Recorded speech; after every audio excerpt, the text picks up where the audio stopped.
Hi, I'm Ritesh with Minayo's engineering team. Welcome to this talk.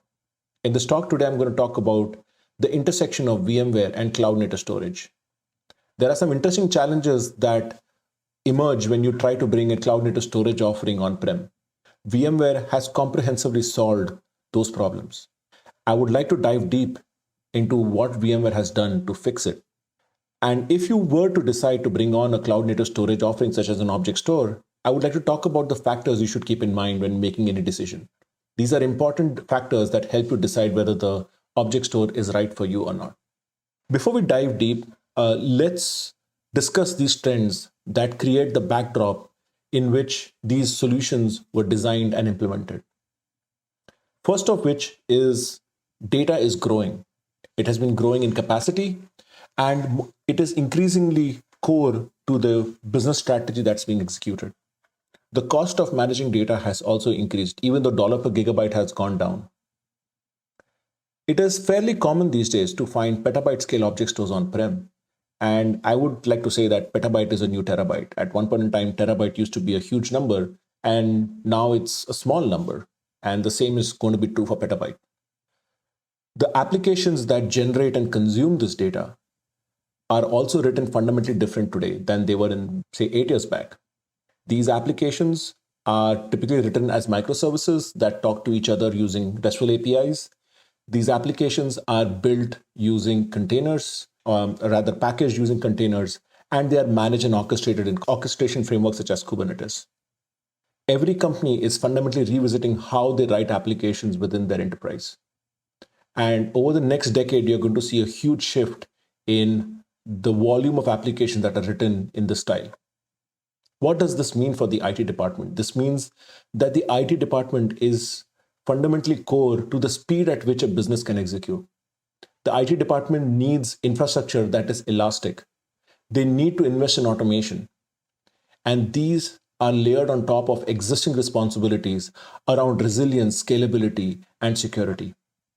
VMware has kept a close eye on these changing trends.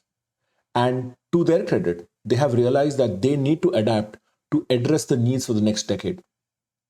They have changed. They have made big changes that fundamentally solve these problems.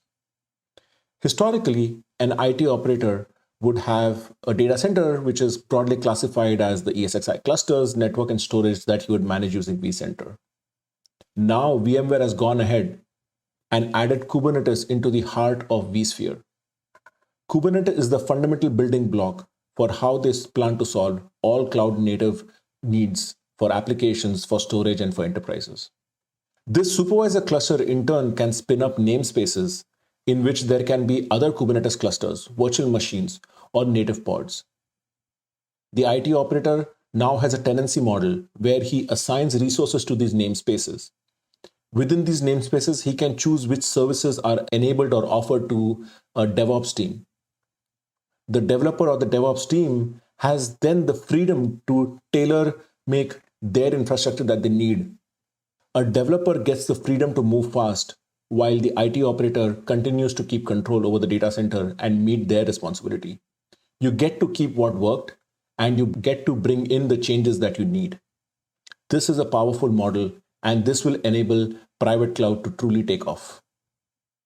Storage is a core piece of this problem. For storage, vSAN has evolved beyond being the best in breed HCI solution to becoming a comprehensive cloud native storage platform. There are two aspects to this. There's management and there's a data path.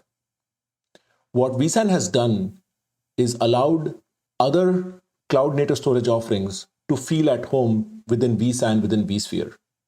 They get managed the way an IT operator would manage their data center, while they get the data part that a cloud native storage offering would want from the underlying hardware. vSAN is now able to give a bare metal experience of direct attached local storage without any of the downsides of the management complexity that comes with it. This platform is called DPP or vSAN Data Persistence Platform. And this is where you'll find an object store such as Minayo finding its home in VMware. Creation, expansion, upgrades, health monitoring, and hardware maintenance is now taken care for you by vCenter. while the cloud native application is free to provide you the API and the services that you want for your applications. Thus, we have solved this problem. And to understand the big change that has happened, let's look at how you would bring an object store on-prem before DPP. Let's say a developer wants an object store. He makes a request. The IT operator has to go figure out first a vendor. He has to figure out whether it's an appliance or whether it's a storage offering. If it's a software offering, he gets to then decide, okay, which VMs do I create? How do I provision the hardware? How does this software get embedded into my operational model? Create a new operational model around the new offering. And if he wants to use vSAN, he'll find that there is a tension between how a cloud native storage stack wants to consume storage and how vSAN offers storage. vSAN is a sophisticated storage offering that takes care of availability and redundancy for you. But the cloud native storage offering have their own IP that they want to leverage, which assumes that there's a bare metal direct attached storage available. This creates a point of friction. And as a result, you do not get the benefits that you want when you go to a cloud native storage offering on-prem. Now, with DPP, you have a declarative stack. You do not need to manage each and every VM that goes into the object store. You can inherently manage multiple instances of these as they are inherently multi-tenant. The operations are the same that you would expect from vCenter.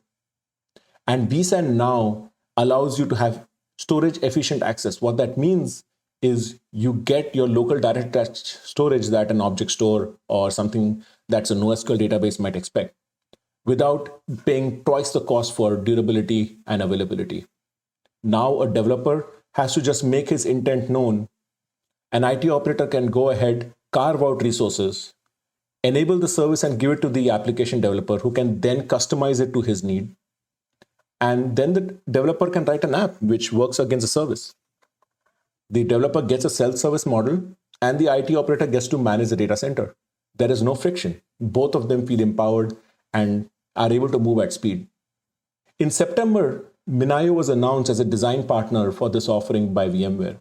Minayo has been an obvious choice for DevOps community for a long while, but it was less obvious to the IT community as to why VMware would make such a big bet on a small company such as Minayo. The answer is rooted in the fact that Minayo is the fastest growing, most deployed object store for private cloud. Because of the cult following Minayo has in DevOps community, it has the largest portfolio of applications that just work out of the box with Minayo. This is a function of the fact that Minayo is also the world's fastest object store and was built from scratch to be cloud native. Minayo feels very much at home in Kubernetes. VMware looked to Minayo to be design partners, and we have worked closely with them over the past few months to make this offering ready for you. This combination of Kubernetes, vSAN DPP truly completes the picture by allowing object stores such as Minayo to now be integrated into your private cloud. This completes the story. In public cloud, you have EC2, Kubernetes, EBS, and S3. And now for a private cloud offering, you have VMs, Kubernetes, vSAN, and object store. The experience is much better, I would say, as you have a greater degree of control over the infrastructure. You can add, and at scale, it's cheaper to run hardware this way. Let's say your organization has decided to go down the route of object storage, and you need to make a decision as to which object storage you use. You should, in my recommendation, use vSAN DPP. Or what are the other factors you should think about when you're thinking about which object storage to use? I would like to say these are the 5 factors you should keep in mind. Performance, the application catalog that comes with the object store, the level of security and compliance you get that the object store has already been certified for. Is the object store truly software defined, or is it an appliance masquerading as a software offering? What is the total cost of ownership and management?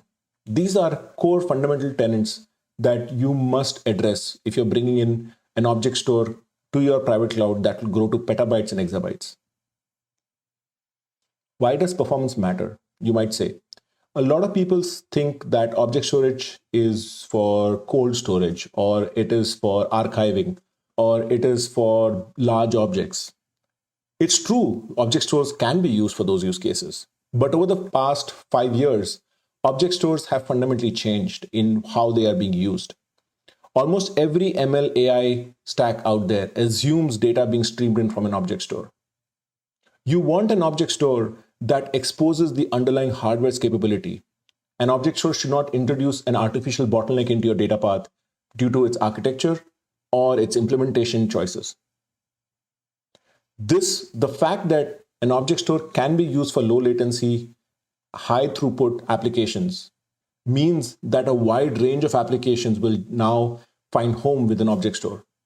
Object stores are much easier to consume within an application, and the object store being highly performant enables the application to address more use cases.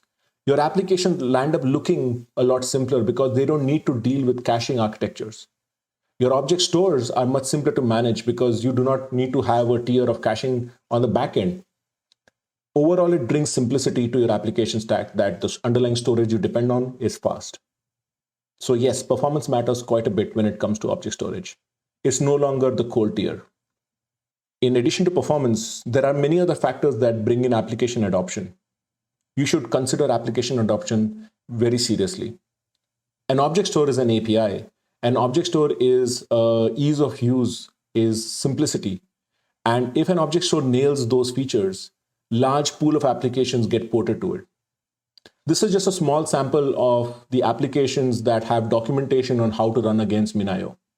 If you're deciding to bring in an object store, make sure that a large pool of applications will just work on day zero against the object store of your choice. Otherwise, you will have to invest the effort to make sure that it works. The ecosystem around an object store matters, and you need to take it into consideration when making a decision. Unlike Block or NAS, object stores behave as websites on the network.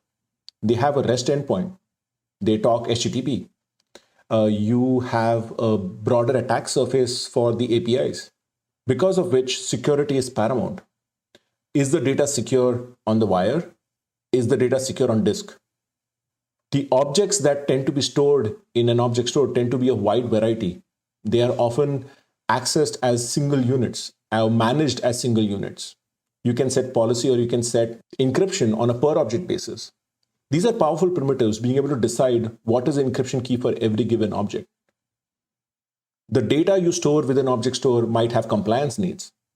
Are you the one who's going to go through the compliance process, or does the object store already come with a certification of compliance? Are you the one who's going to deal with key management and encryption at the application layer, or will you let the object store manage it for you? These are choices you need to make when deciding which object store you want to pick. Traditionally, open source has been a way to develop secure software. There are more eyes that look at it. There's a quicker turnaround time for fixes. And there's a wide community of people who not only use it, but also contribute to it. Open source has been proven to be secure. And there is a level of transparency that you cannot get with a closed source offering. There has been a trend for defining infrastructure as software. There are a lot of vendors out there who will add APIs to their offering and call it software defined. That is not what software defined means. Software defined means the flexibility you have to customize the infrastructure you get. Is there an artificial overhead that you have to pay even to get the smallest instance of your infrastructure? How big is that overhead? Can you customize to the degree you want? Can you change the infrastructure later on the way you want it? Unlike NAS or SAN, object stores tend to grow a lot faster, and more of them seem to appear on your as more use cases get onboarded. How easy it is to set up additional sites? How easy to set up replication? Is it declarative, or do you have to do a lot of handholding to set up a new instance? These are key factors that you should keep in mind when bringing on an object store. Manageability and total cost of ownership is crucial for an object store. Object stores tend to be large. They tend to have many nodes, many drives. There might be many of them depending on how many applications you have. There might be multiple sites that need to talk to each other. In this context, we believe that simple is crucial. Simple is a core tenet. I have built a few distributed systems in my life, and I can tell you, building a distributed system that is simple and it still meets all your needs is incredibly hard. It takes a lot of thinking, a lot of design, a lot of diligent software writing, testing to achieve simplicity. With simplicity, you get scale, you get ease of use, you get performance. With an API-based simple object storage, you get composability. You get to define exactly what you need. You can scale it up. You can add additional sites. Automation is inherently part of a simple solution. The total cost of ownership goes way, way low. Keep manageability on top when you decide which object store you want to use. So we talked about how VMware has come up with a new offering that solves a cloud native storage offering. We have talked about what you should think about. I think it's time to go deep and look at how all of this works. Let's say you want to enable Minayo in VMware. How easy or hard is it? Here's an example of what it takes to enable the plugin for Minayo in vCenter. All you need to do is go into administration, client plugins. With a single click, you can enable an object store. It's as simple as that. Now, we mentioned about how Minayo finds a home in the supervisor cluster. So what happens behind the scenes when you enable the plugin? Behind the scenes, the supervisor cluster goes ahead and creates a whole bunch of resources in a namespace that's dedicated to the control path of the object store. The pods that back the plugin, the operator that understands the CRD, all of these have now been created by the data persistence platform and are ready to go for a customer. And this is the landing page for Minayo. So this is the experience you'll have to get an object store going on your on-prem infrastructure. It's seconds, not days or weeks. Let's visit the declarative aspect of infrastructure, how infrastructure as software truly works within DPP and VMware's Kubernetes offering. In the plugin, all you need to do is give the spec for what you want. The plugin helps you decide what works. You can control every aspect of the object store in terms of the spec that you want. We mentioned that Minayo resides in the supervisor cluster. Once you create the spec, that spec gets converted into something called a custom resource definitions, a CRD. This is a Kubernetes term. And this shows that behind the scenes, Kubernetes is powering the creation of the object store. Minayo has a tenant CRD, which is enabled as soon as you enable the plugin. Along with the CRD, you also get an operator. The operator is the brains behind the creation and management of the object store. This operator is developed by Minayo, and Minayo uses the primitives that vSAN DPP offers to realize the object store. The operator takes the CRD, looks at the spec, and then translates that into a spec that DPP understands in terms of what it can offer. And this is the underlying framework where vSAN, VMware, Kubernetes, and Minayo are glued together.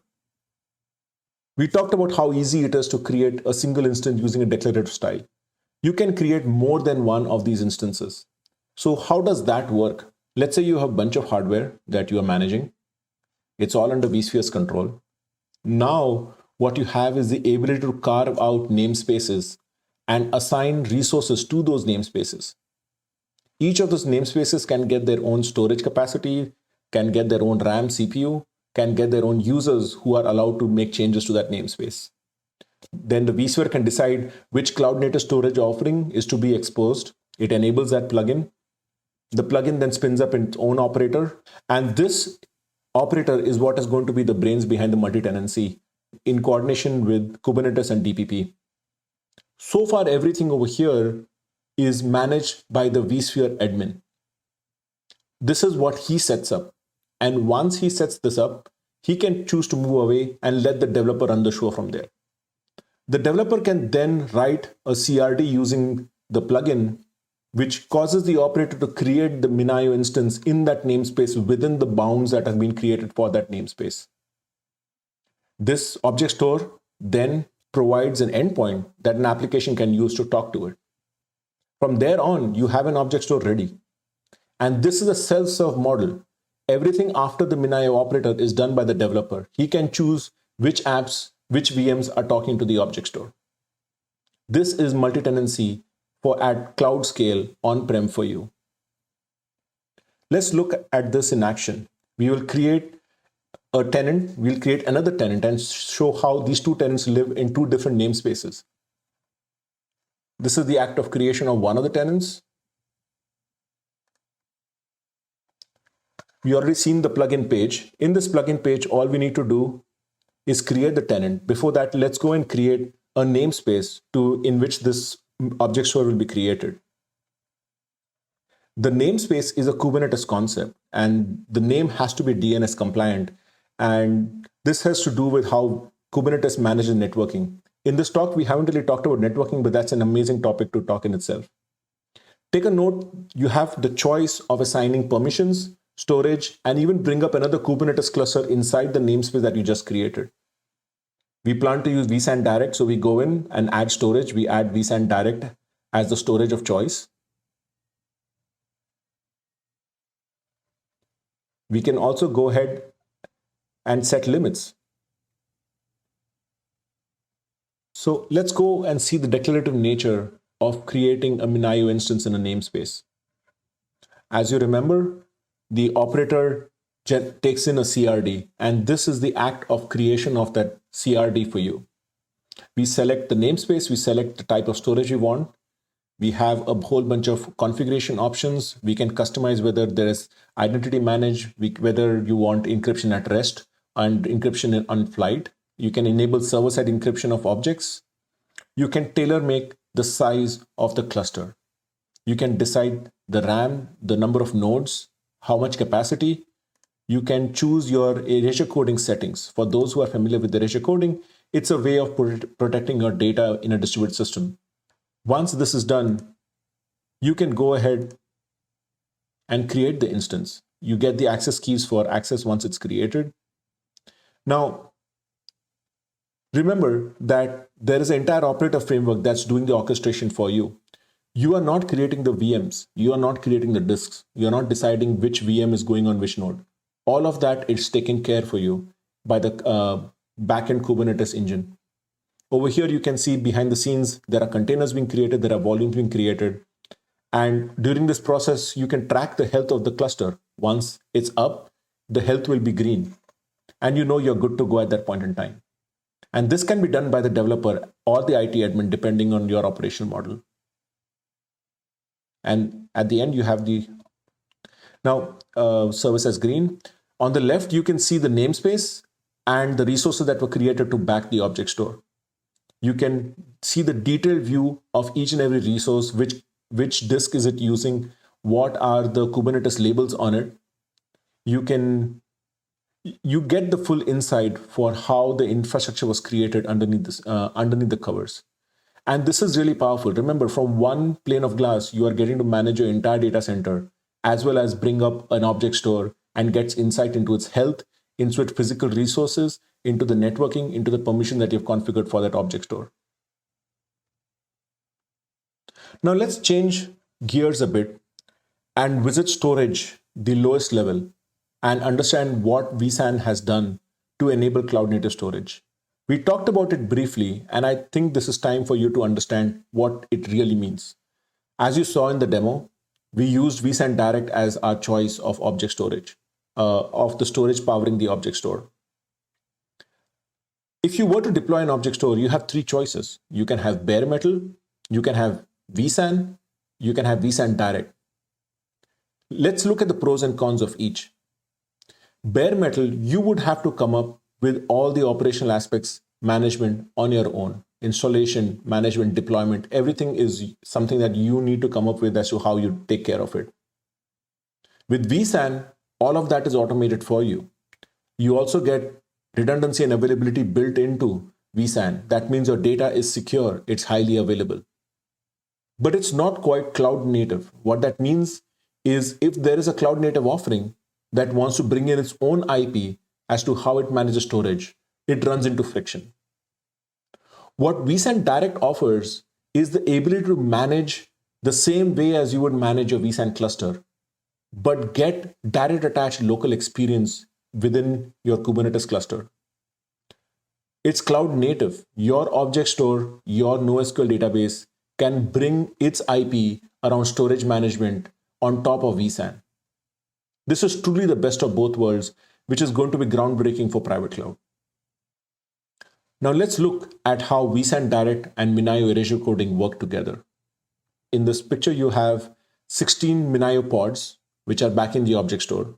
Each of those pods have 3 disks attached locally. These pods together come up with the concept of an erasure set. An erasure set is a grouping of disks on nodes that back an erasure coded object. So in erasure coding, what you get is an object that gets mapped to an erasure set. The erasure set then chunks up that objects and stores bits of it in different drives on different nodes. Let's say your erasure coding of EC8, we have 8 parity and 8 data nodes. Each of those shards will get stored on a separate drive that fails independent of the other drives. This helps with fault tolerance. This helps with predictability of performance. This helps with bringing in the bare metal experience on vSAN Direct. Similarly, each and every erasure set is mapped to a bunch of drives. If you notice, vSAN Direct over here is not doing the replication. The replication is being done by Minayo. What this means is you get the JBOD style direct access on top of vSAN. You get the benefits of managing your data as a vSAN data store.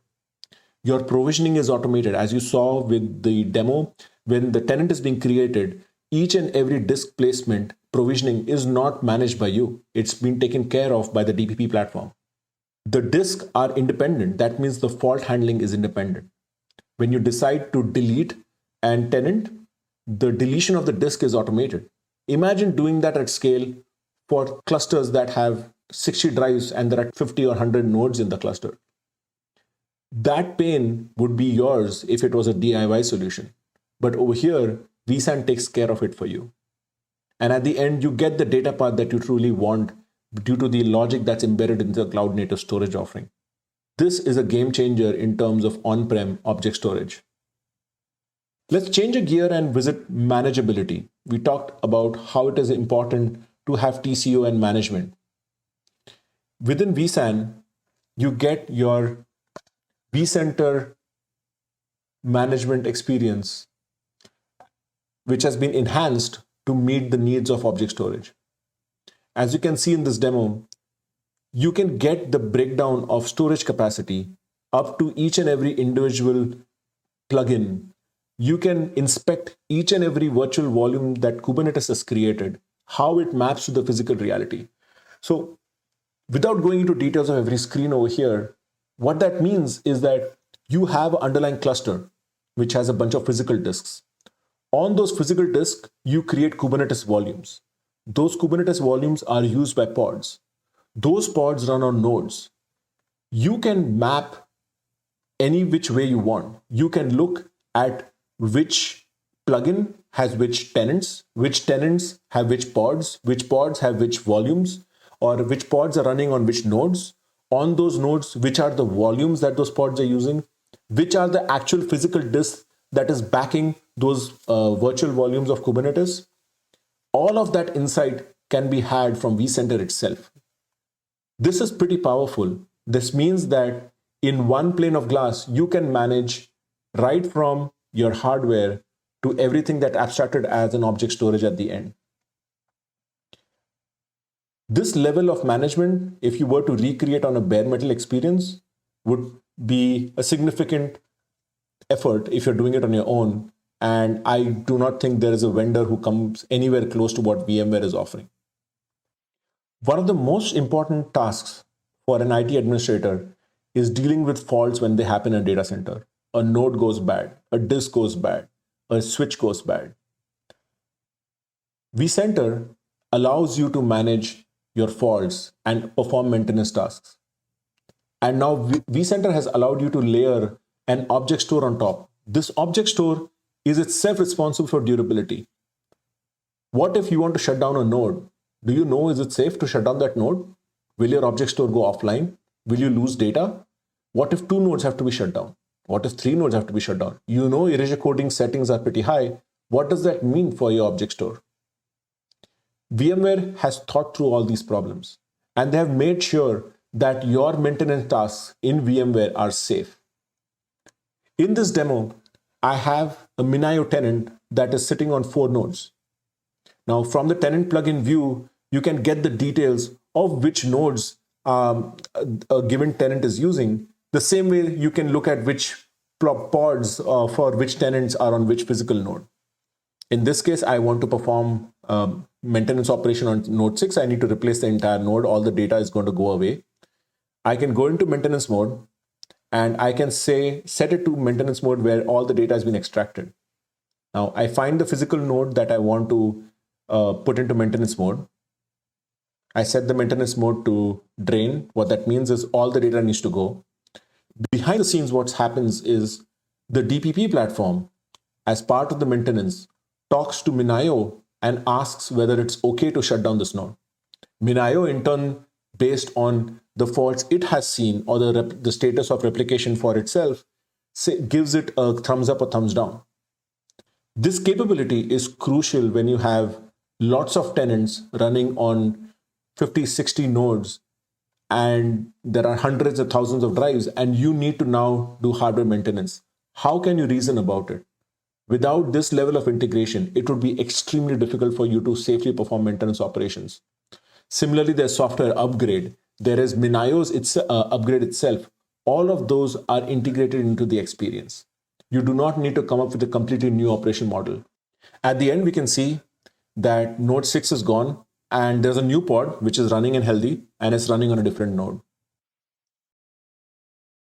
So let's go back to the key takeaways from this talk. VMware's inclusion of Kubernetes and vSAN data protection platform along with vSAN Direct is significant. It will enable a transparent and smooth experience for bringing in cloud native storage to your private cloud. If you are in this journey, make sure that the choices you make are performant, that the application catalog is there day zero, that it is secure and compliant, that your infrastructure investments can be truly managed as software, and the total cost of ownership is what you want. We would highly encourage you to go down this path. We are there to help you, and we are eager to hear what you have to say and what you experience. Thank you.